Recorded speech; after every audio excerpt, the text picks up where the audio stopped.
Okay, Rabbi Sai, welcome to another Tuesday night shiur. Zirkle, you have to smile for me. If you don't smile, I can't start. That's it. That's what I mean. Okay, so we spoke 5 minutes ago before someone closed the recording and turned it back on that what I'm about to tell you is more delicious than Shake Shack. I don't know what Shake Shack is, but you said it tastes good. Somebody. It's a cheeseburger. What I'm about to tell you is more delicious than a cheeseburger. I never had cheeseburger, but since you said it, I'm telling you it's better than that. Now we're going to make a vote. You ready? Very few people know how to do this, actually. Here's the vote. Do you want to hear a topic strictly just for men? Or do you want something universal? If you want universal, raise your hand. Your right or your left hand, no other hands. If you want something that's just for guys, raise your hand. Wow. It's got me in trouble. Mousy. Okay, we'll speak about it. Lamalo. Now, whoever's watching, if you're not a man, turn it off. If you're already a married woman, you can watch it. Okay. In this week's parasha, we have the most crucial avera for man. And I'm about to tell you what it is, and I'm very happy that you guys said that you want this topic, because for this topic I'm pretty prepared. It's called Zera Levatala.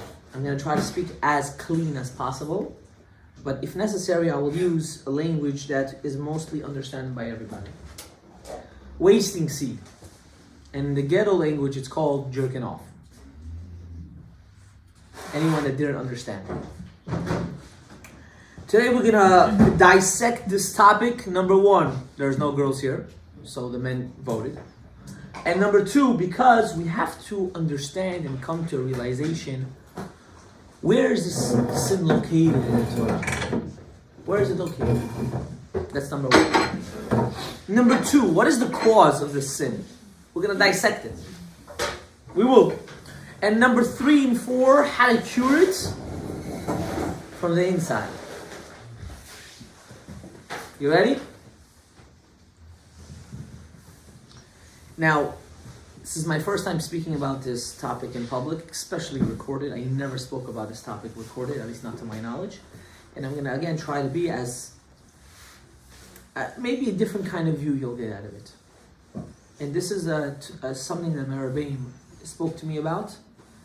It was actually in New Square when one of my Rebbeim came to me and he said, read this and read this and read this from different Sfarim. And whatever I'm telling you, I'm not going to tell you to read it because I don't know if you would understand it. But my Rebbe was trying to give me a hint how to look at this Avera. And really about any Avera. We see this story, a very interesting story. In this week's parasha, we see that Yosef HaTzadik, the Torah says that he was the favorite child of Yaakov Avinu, and he went and he had 2 dreams. Just to run through of the parasha, he had 2 dreams, and he tells his brothers, as a 17-year-old would, 16, 17, he's excited, he's reaching manlyhood, and his brother hated him, his brothers, to the point that they hated him when he went to visit them, because his father told them to visit them. Why they hated him. Really, I wanted to talk about why they hated him. Because he said Lashon Hara. But you told me not to speak about this topic. I'm speaking about a different topic today. And his brothers come. Shimon and Levi, 2 hotheads, people that have kas. And they said, listen, who's this 17-year-old? There's always that one kid in school. Who's this kid? Let's just slaughter him and call it a day. Why do we need this headache, Why do we need this headache? Kill him! 1, 2, 3, no? There's always that one kid in school that everyone wants to strangle to death, right? Let's just take care of him and call it a day. And that's what actually happened. Shimon and Levi, they grabbed him. They were about to kill him. And Reuven says, listen, you want your brother's blood to be on your head? What's wrong with you? there's a pit, throw him in the pit and he'll die over there. You didn't do anything. You just pushed him. He just fell. Oops, it was a slip. Reuven left. When Reuven left, Yehuda was a businessman, like good Jews, and he said, listen, why should he die? We can make money off this guy. Why not? Money's good. Let's take him and let's sell him. They pulled him out, he got happy, and suddenly what do they see? They're selling him for silver coins. I think it was 20 silver coins, 22 silver coins. They took him, they sold him. They took his coat, which was colorful, and they go to their father, which is another thing. Amazing. They go to their father, and they had the audacity to say, do you recognize this coat? A white lie. Do you recognize the coat? And Yaakov Avinu burst in tears and cried, my son, my son, my son. And this time, Yosef HaTzadik ended up in Mitzrayim, in Egypt. I know everyone knows the story, but it's good to get a refresher. And he gets sold. By who? Potiphar. Potiphar means a butcher. But you know what kind of butcher he was? He used to slice people's heads off. Interesting butcher. He was the head executioner for Paro. Nice job, no? But there was a problem. What was the problem? He liked men. He liked men. Who did? Potiphar. But he was married too. Why? Because in Egypt, to get status, you have to be married. Now, husband and wife had one common denominator. They both fell in love with who? Yosef. Imagine being in a house a slave and have both the master and his wife loving you. That's crazy, no? But that's what Yosef was going through. In one hand, his master wanted to seduce him. In the other hand, his master's wife wanted to seduce him. To the extent she used to change her clothes 3 times a day. Can you imagine such a thing? Can you imagine such a thing? A woman changes for a guy 3 times a day.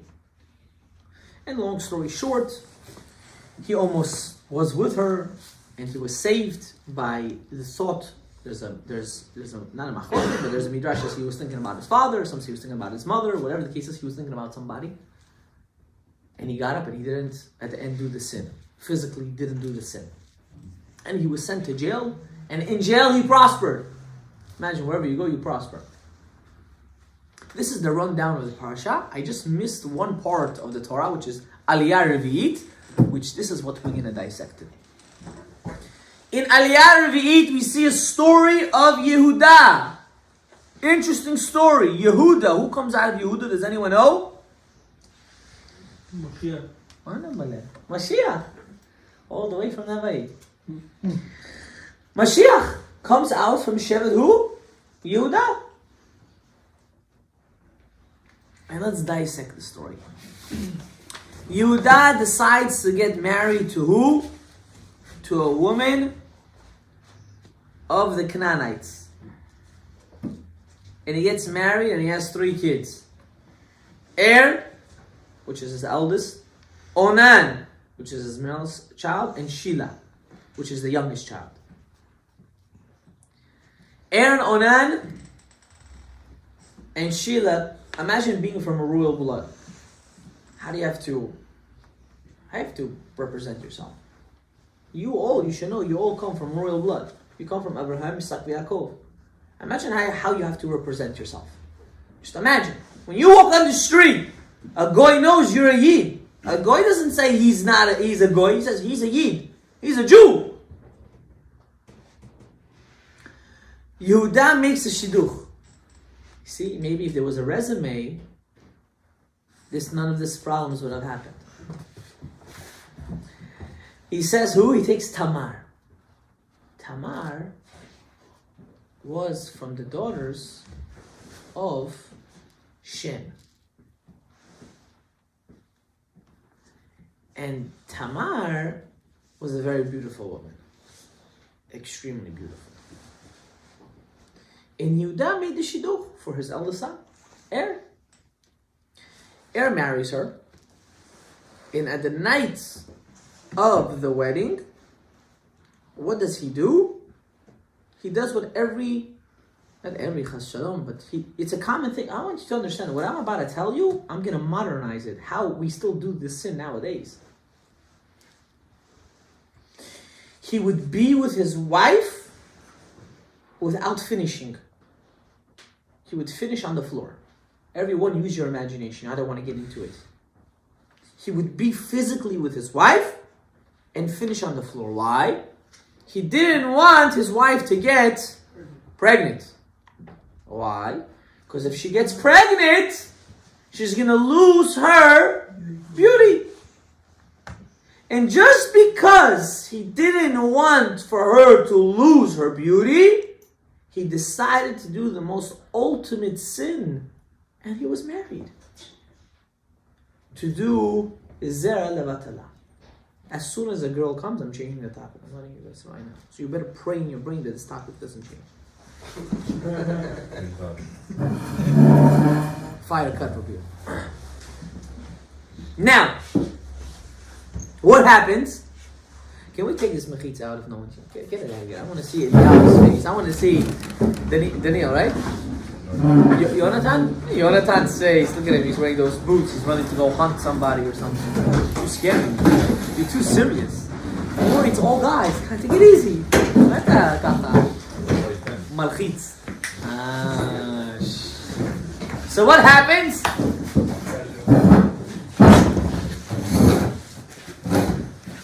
He dies. Hashem curses him and kills him. Wow. Wow. Imagine the night of your wedding, what happens to you the next day? Bye-bye. Salamat, ya habibi. For all those men and all those women that use birth control right after they get married, or even after they get married years ahead, and they don't ask a Rav for paskening la'alacha if they're allowed to use it, they're doing the same avera of air. The same thing. Can you imagine?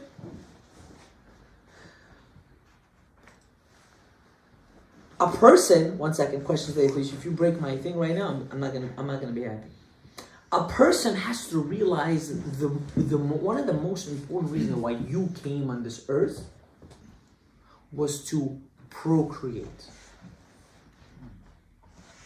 When a person takes his potential of procreation and puts it on the floor, that means he bashes it, he belittles it. You're doing the opposite of what Hashem created the world for. Let's see what his brother did. His brother, there's a mitzvah of yibum. What's yibum? If your brother, chasham, not anyone, Klal Yisrael, if a person gets married and he doesn't have kids and he passes away, his brother has the obligation, min Torah, to marry his sister-in-law. She becomes his wife automatically. No ketubah, no nothing. She just walks into the room, they have yichud, and that's it. They're married. There is no party, there is no at mikudeshet, none of that. He said, I'm not going to do what my brother did. I'm going to actually do it myself. I'm going to look at her and I'm going to do zer levatala. And you know what happened? He died. He died. Hashem said, you want to go in your brother's footsteps. You see, this is the biggest proof when people say, if I see God in His miracles, I also will become a tzaddik. Aaron Onan didn't think that way. Your brother just died. He just died. Are you doing the same thing? Where's your head? How can you redo the same thing your brother just did?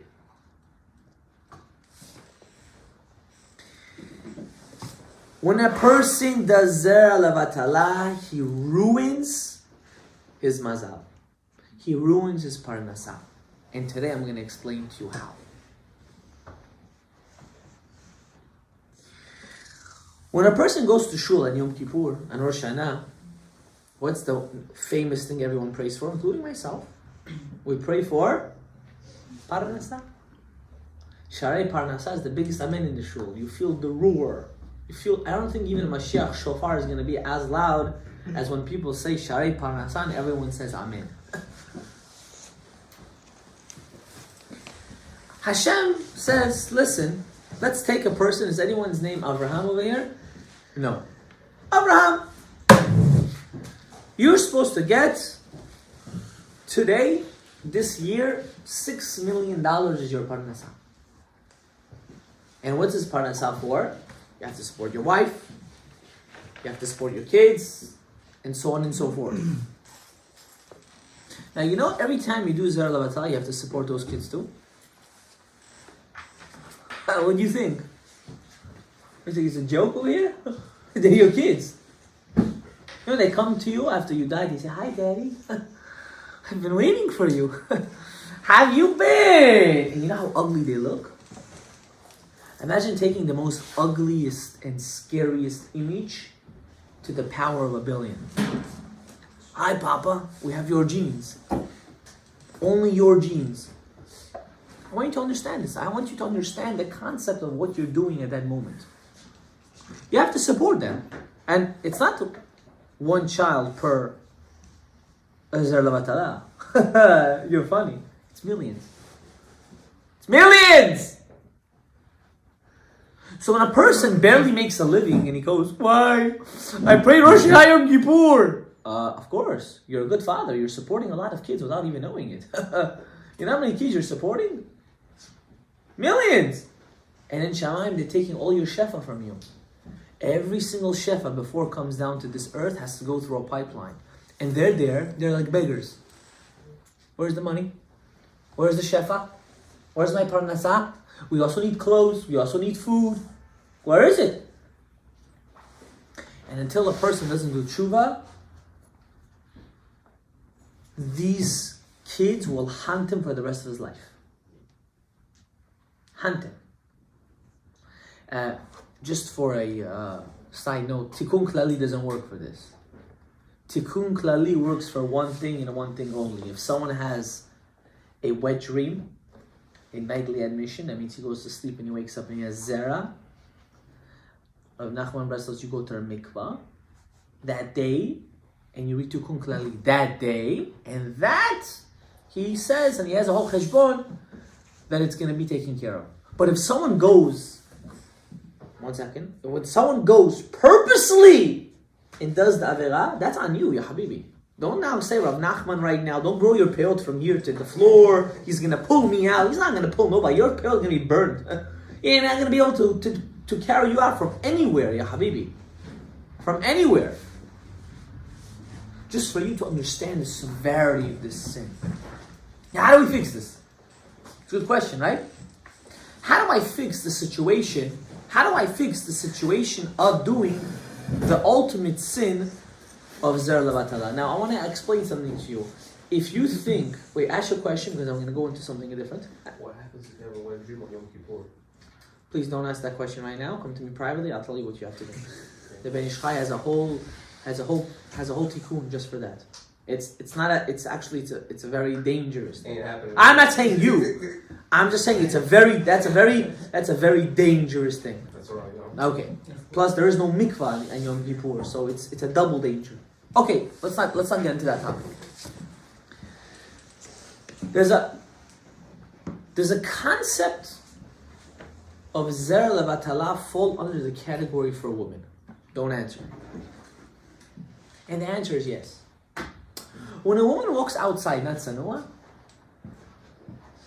or when you, God forbid, seek this stuff, you're a bal choteh umachti et rabbi. You're a person that causes other people to sin. But Rabbi, I want to look attractive. I want to look beautiful. So go to the zoo. We'll create a whole section for you and call it the humans. There'll be, how there's the apes, the monkeys, and then there's the mice. When you go to the Bronx Zoo, we'll do the humans too. Whole bunch of naked people walking around. If you want to look attractive. Hashem didn't give beauty for people for you to show it off. He gave you beauty for you actually to conceal it, to keep it private. When something is beautiful, you don't hand it out like a garbage. Something that's valuable, you keep it in the safe. Someone one time told me, the greatest investment is a watch. I said, why? He said, because not only does it have value, you can also show it off on your wrist. Until someone chops it off and takes it away. Until you be an idiot and you want to show off to the world. And then what? And then you're not satisfied, you have to get something better. Until you get sick of that, then you want to get something even more better. Now, how do we take this? How do we kill these kids? We have to kill them. It's not a joke. You guys are laughing. So the Rashash HaKadosh came out with the key of all keys. I know it's funny. You have to kill your own kids, right? Which I think everyone today should be makpid from now on. They should promise themselves this is the mitzvah that they pick upon themselves from now on till the rest of their life. Ask you a question before I get into it. But they're not technically, or they're off, no? I'm not understanding your question. Well, you said we have to kill God forbid. Let's say there's an Avram, right? And he has a kid with a woman. And he takes this kid and he puts it in a foster care home. Is that his kid? Yeah. But it's not his kid. Well, if he's alive, then he's alive, but... So what makes something alive? When it breathes air. Or when it's like being generated. I don't think a life has to do with air. I think a life has to do with being able to still have an existence on the planet Earth. And I'll give you an example. Avraham, Isaac, and Yaakov, are they alive? According to your theory. Mm-hmm. Yes or no? No. No. Why are they not alive? They're not breathing air, right? I think they are alive. And I have a proof to it. The fact that I mention them every single day, 3 times a day, they're more alive most probably than 90% of people walking on planet Earth. Life comes with a remembrance. Life comes with something that you can carry on. That's why, according to some people, a person that doesn't write his Chidushei Torah, he doesn't write his book, doesn't write his thoughts, he will one day be forgotten forever. Why? Because he didn't leave anything. That's why a person that doesn't have kids should be very much makpid to start writing his Chidushei Torah. Because no matter what happens, he will always be remembered. The yortzeit of the Bat Ayin was a couple of weeks ago. The Bat Ayin had no kids. Now in every shul they do a Hilulah for him. Who is he? What is he? Most people don't even know. He was a Hasidic Rebbe that wrote a book. And they study his Torah and he was always remembered. So not necessarily does life have to do with that. Now you can ask a good question. These kids, they're not alive. No one remembers them. No one even knows who they are. But they damage you. Every second that you're breathing on this earth and you have something bad going on in your life, it's a lot of it has to do with the fact that you just, not you, but a person is connected through the sin of Zer Lavatala. Now how do we kill these Zer Lavatalas? How do we kill these Neshamot? The Rashash HaKadosh says something amazing. Amazing. When a person says Kriyat Shema Alamita, simple sentence, Shema Yisrael Adonai Eloheinu Adonai Echad, before he goes to sleep, he has the ability to kill these neshamot that are waiting for you to die and to harm you. So before a person goes to sleep, besides saying the whole vidui and everything, you have to think in your brain, I'm not going to tell you the kavanah because that's not important right now. But a person should think when he says echad, you have to think for a second that you are killing the kids that you have created. You have to think it in your head. You have to imagine it. You have to imagine that you have a sword in your hand, a sword specifically, it says in the Halalukas, we read it every day. What does that mean? And a double-edged sword in your hand, and you just chop it away. what your thought process can do, sometimes your hands can't even do. With the power of your machshava, with the power of your thoughts, you can make and break worlds.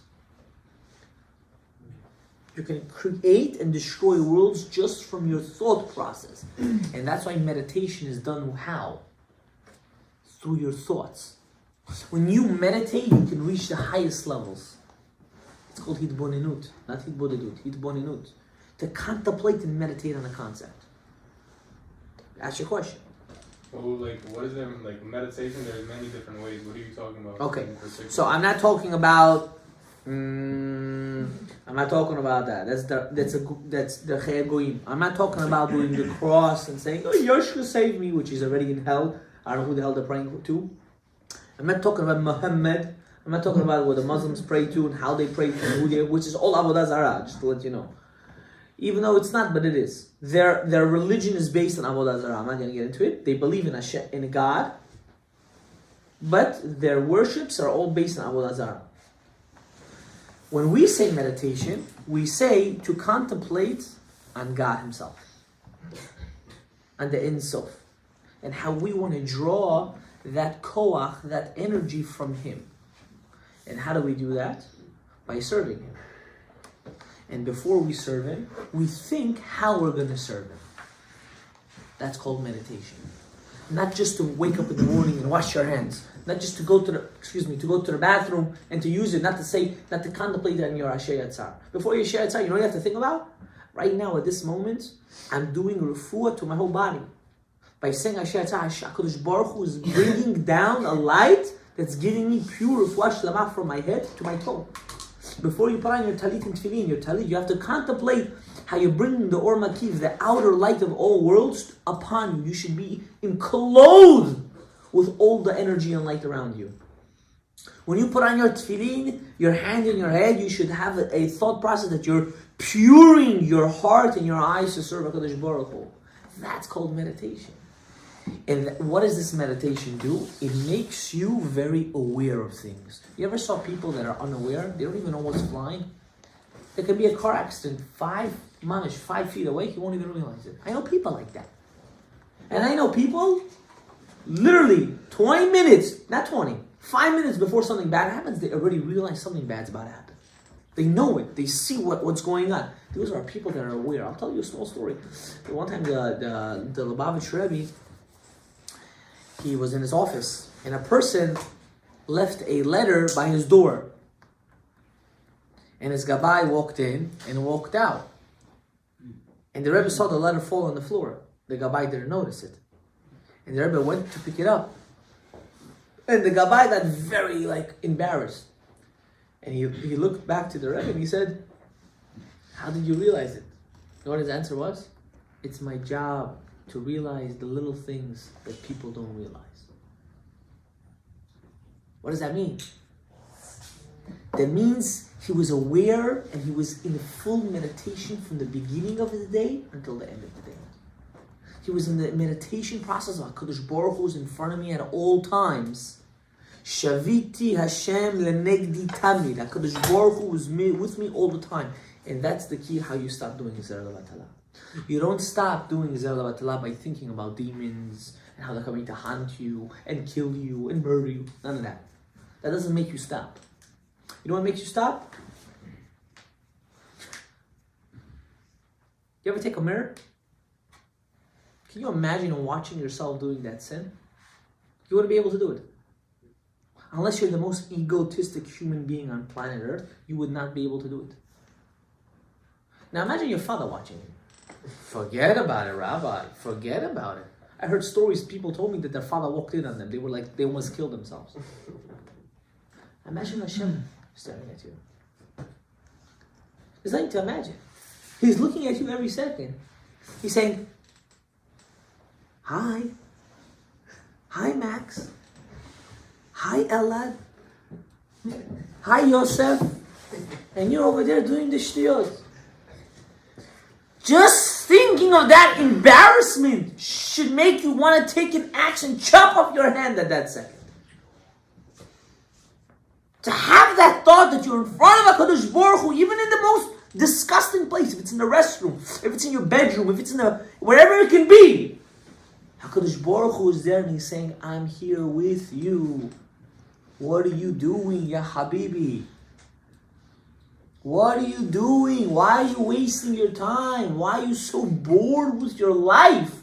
Are you that, excuse me, are you that bored? Are you that bored that you're going to do sin? And then Hashem gives you problems, Hashem, in your life. He said, I'll take away your boredness for you. You're that bored? Don't worry, I'll take care of it. Boom, tragedy. Boom, problem. Where's it coming from? You're bored. God is fixing up your boredom. He's fixing it up for you. He's shining it for you. So the only way you're going to come to realize that, how am I going to stop? Is to always be aware that HaKadosh Baruch Hu is there. The Gemara Masechet Nida says there's one part of your body, the more you feed it, the more it's hungry. The less you feed it, the less you're hungry. What's the maskana of the Gemara? That's a man's yisod. The man's foundation. Why? Because when a person knows how to control himself, and this goes for also married men. This goes for everyone. A person does not know how to control himself, does not know how to control his tava, you're like an animal. You're like a dog. You're a dog. What's the difference between a human and a dog? A human has to acknowledge that HaKadosh Baruch Hu is with him 24/7, and a dog cannot acknowledge that. So when you come and say, how do I stop this sin? When I was in high school, a kid, a 12th grader, told me to burn my hands. Can you imagine that? He said, take axe. That's what he told me. This guy has to do big tshuva. He said, take axe, you know the spray axe thing? He said, put axe and just light your hand. He said, you're going to light your hand, it'll be burned for a couple of days, and then like that, you'll get used to not. I was like, what's going on over here? Burning hands? What? No, we don't burn people's hands. We control our thoughts. As it says in Shema, Lo taturu achrei levavchem v'achrei einechem.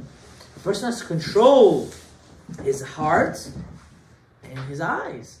When a person controls his heart, which is based on your tava, which is based on your blood, which is based on your animal instinct of doing sin, you control it. How? By your brain. By saying, enough's enough. I know a guy that doesn't want to propose to his girlfriend. You want to know why? You're going to be shocked. He said, because I know once we're going to get engaged and get married, she's not going to want to dress up so beautiful. So I'm prolonging it, so I should always see her beauty. And I said, okay, now what do you do? He said, I go home, I do Zerla Matala.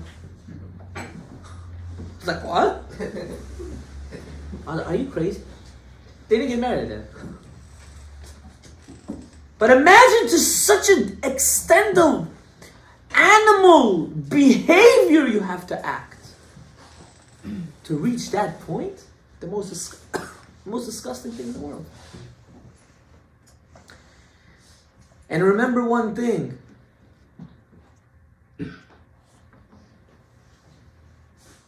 You cannot feel depressed or bad about that.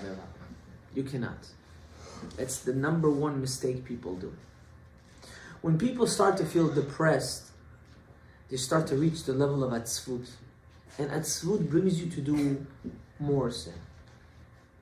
A person has to come to realization that HaKadosh Baruch Hu, regardless of the sins that he did, he's still Kel Rachum. He's still he's the most merciful in the world. And he forgives you. And he loves you. And the reason why you go through certain hardships is because of one thing. He wants to help you to get out of it. A person can't be a CEO overnight. What happens if he becomes a CEO overnight? The next day the company is bankrupt. Why? Because he has no experience. He doesn't know what's going on. He needs to go up that corporate ladder in order to appreciate where he is. So this is what I wanted to talk to you small about Zer Lavatala. Now everyone's suddenly in the face of depression. That you can't think that way.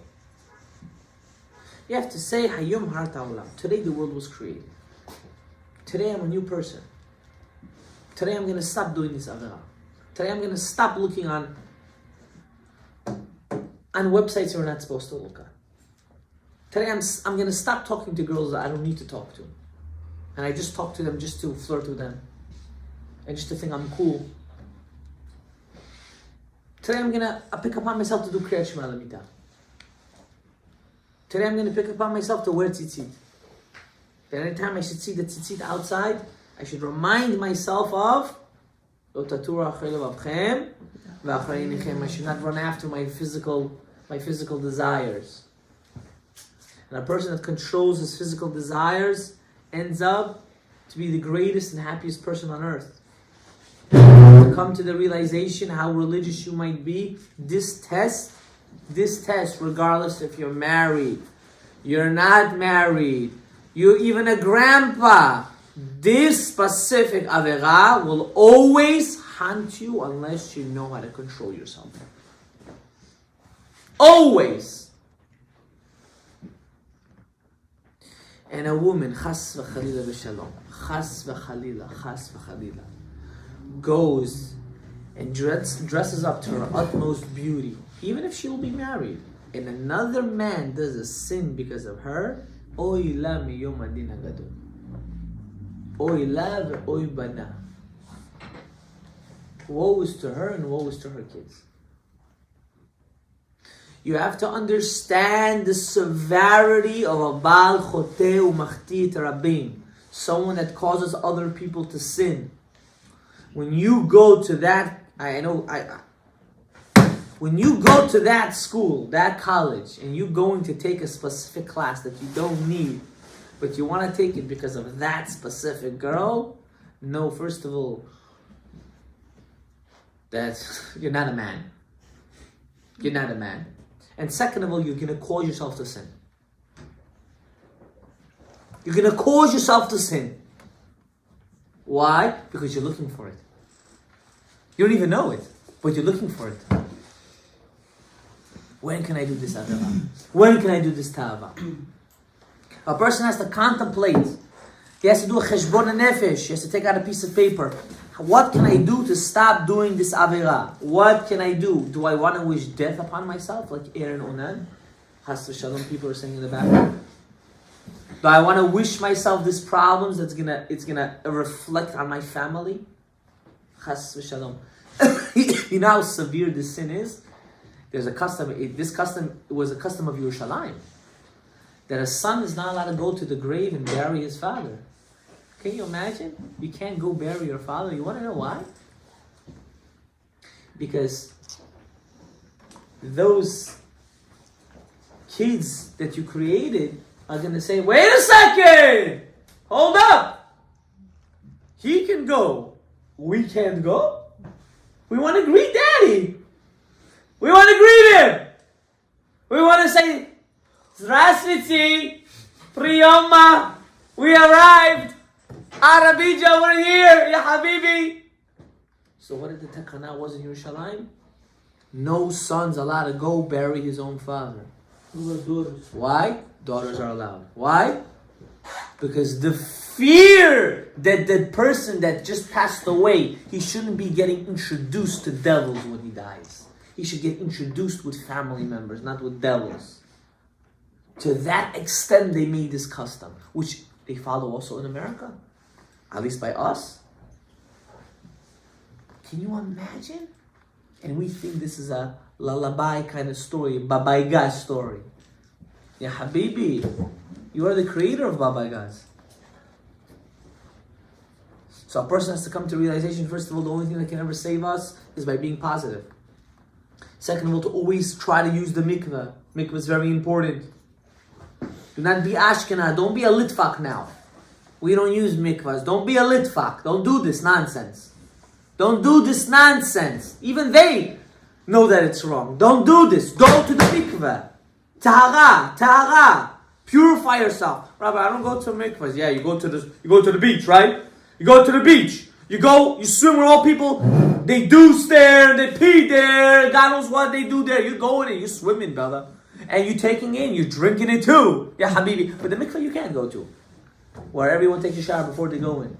That you can. But to the beach you could. Or the animals take a dumps there and humans take it. You have no problem swimming there. Ala aini vala rasmi, you say. You say, what a barur nefashot. You say after you come out of that beach. Why? But to go to the mikveh, you can. Nonsense. This is shtiyah. Gotta purify yourself. That's number one. Number two, what I'm about to tell you, most probably all of you are gonna get your minds blown away. Filter your phones, Rabbi Sai. Filter. You see, his eyes came out like two beitzim. Filter your phones. Filter them. Don't be ashamed to be a man. You know what a man is? He knows there's an issue and he knows how to say, I have to solve it. That's a man. Go to the nearest place that you can filter your phone and filter it. Don't fall in the sin. Don't even cause yourself to fall in the sin. How many of us go on social media and why? Rabbi, I don't watch any shtiyot. I'm just on social media. You're just on social media? This is the Avi Avodat Tumah. Snap. I mean, what is there again? Instagram. I feel like Instagram's already old for old people. TikTok. OnlyFans, one said over here. Feet Finder. I heard there's other stuff. Shh, don't tell me. People tell me new things are coming out. I'm telling you, I heard this, my hair went up. Yeah, Habibi, you gotta filter yourself. You gotta filter yourself. Would you all like if your wife would do such a thing like that? No? How would you feel, God forbid? Rabbi? Where's the knife, right? Where's the knife? Right? For her, it's not allowed. And for you, it is. Why? He said yes. No, I know what he's gonna say, and I have an answer for it because someone told me the same thing today. Shh. Go ahead. Because you're the man, and you can do whatever you want. Interesting. Explain yourself. Shh, please, focus. I need utterly silence. Honestly, I wasn't paying attention when you said that. Okay, so I'll say it again. Can I say it again? Yes, You should know something actually. Rabib is the only guy, and I have to do tshuva. I'm going to do tshuva in front of everyone. He was the only guy that got a racket thrown in between his eye and his nose. There are very few people that really knew how to get to my nerves. But he, even though he got that racket, you don't understand.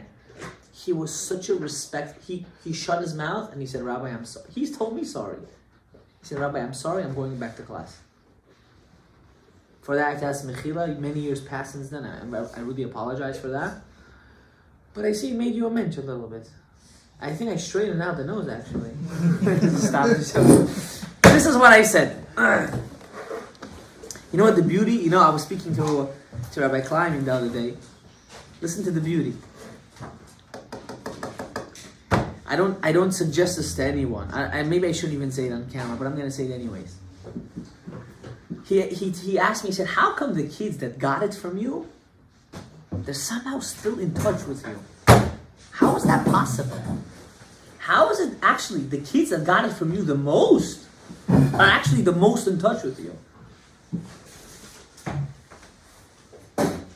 I don't know really what to answer, but this is what I think.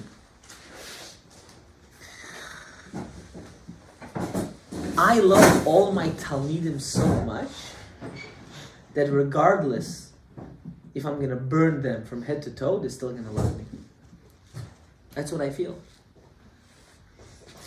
I didn't allow, maybe besides the two Gruzinis, but I love them too. I think we made up. I don't think I allowed anyone that ever left our yeshiva to have this sense of feeling that you're not wanted. Everyone that came through our yeshiva, or went through me at least, forget that. I don't care about that. I want them to remember and to know, and even the guys that come to the shiurim that I met a year back, 2 years back, they tell me things that their own Rebbeim, that they're close with, they wouldn't even tell them. They said, we don't really trust them.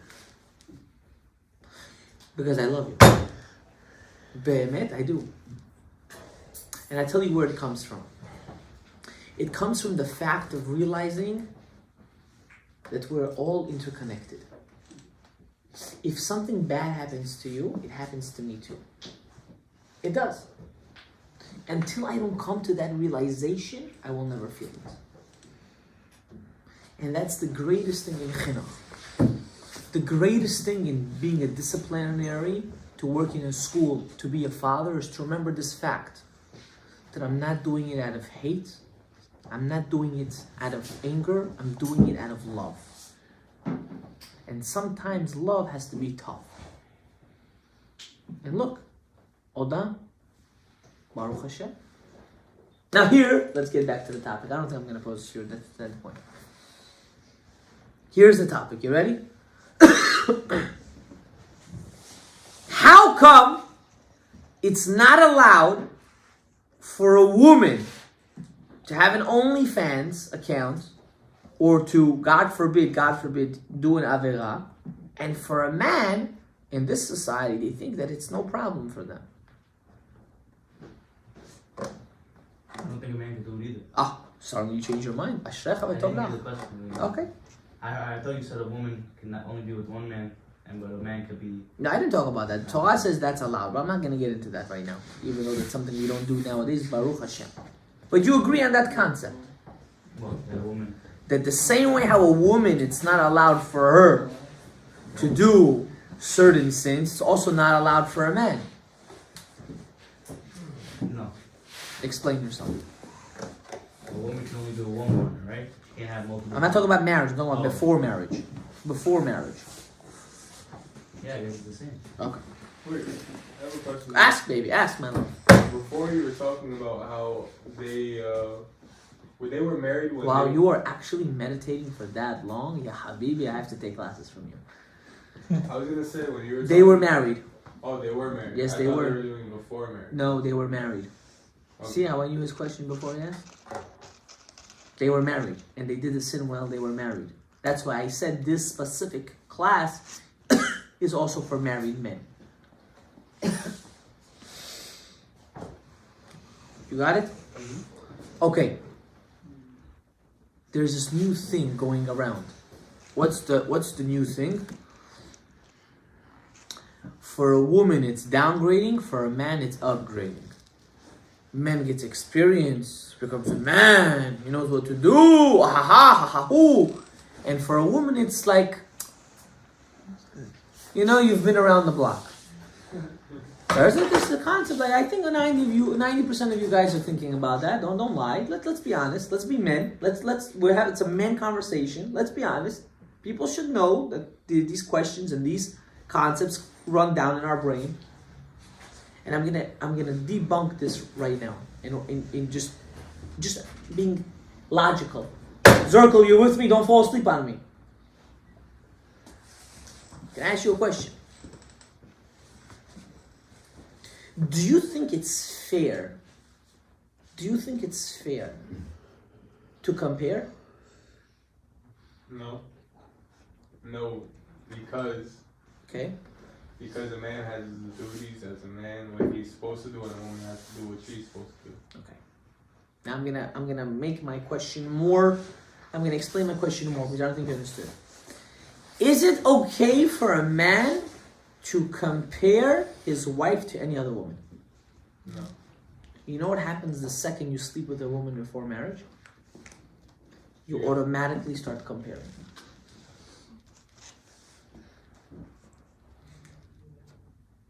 You get married In general. with anyone,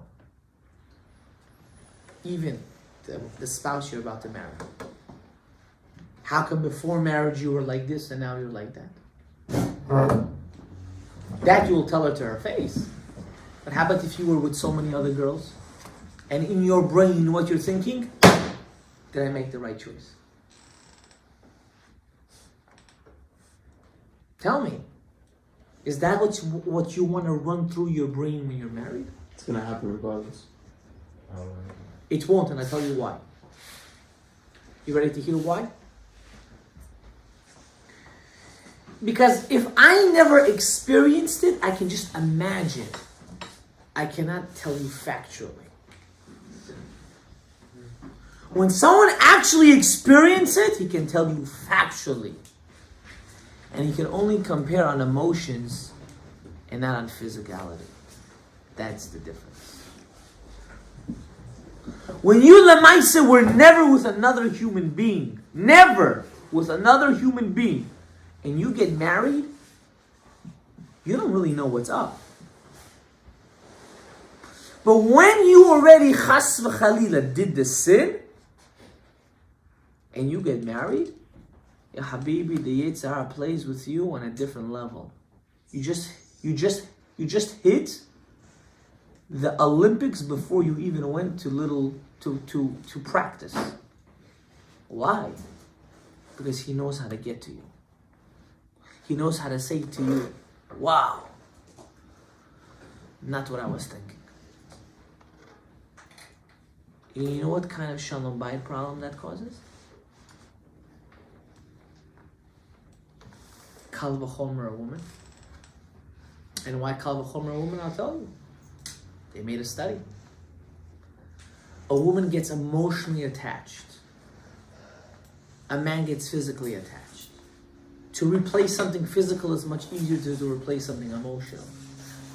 When a woman runs through men like she's running through water, she loses the sense of an emotional attachment. So when she wants to start settling down, it's almost impossible to get emotionally attached to the guy. Compared to a man, he can eventually easier attach himself. But he'll have a hard time mentally with this comparing. And that's the severity of a person doing the sin before they get married.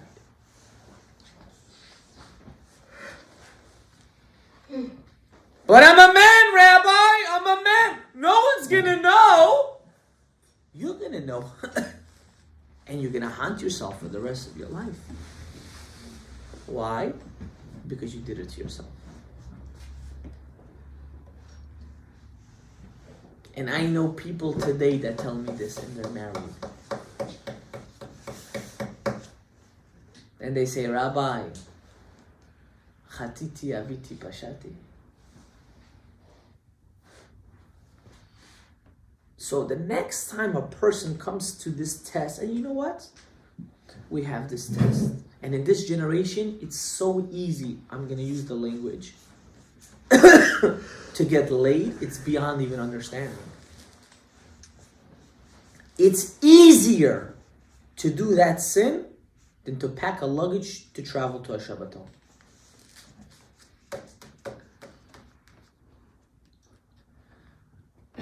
So a person has to come to realization, what destruction am I causing myself when I do this sin? What destruction am I going to do to myself? Forget about my spouse. That you're married and you're cheating on her. Imagine, you're married to her. You're being with her. And you're still cheating on her. How?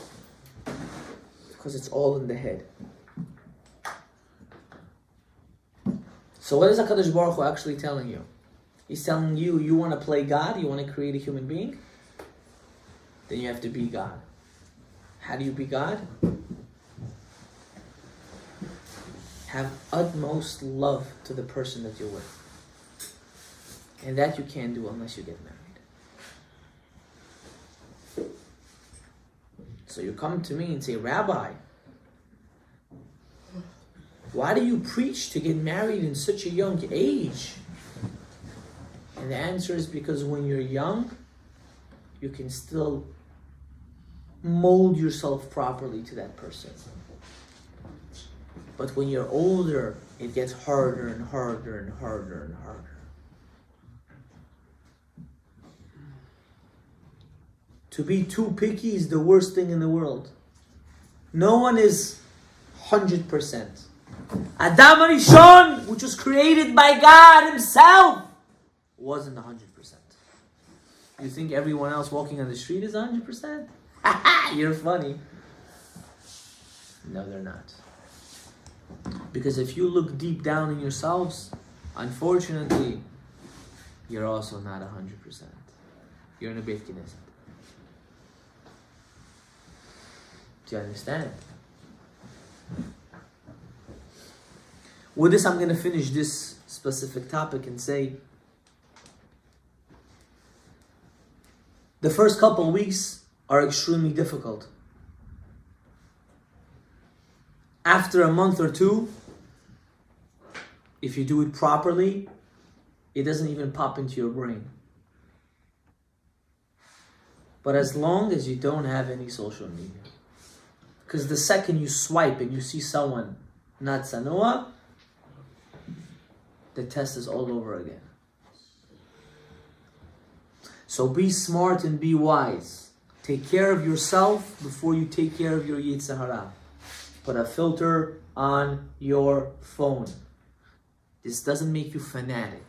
And what it makes you? Loyal. It allows you to be loyal to who you're about to get married. And I promise to you,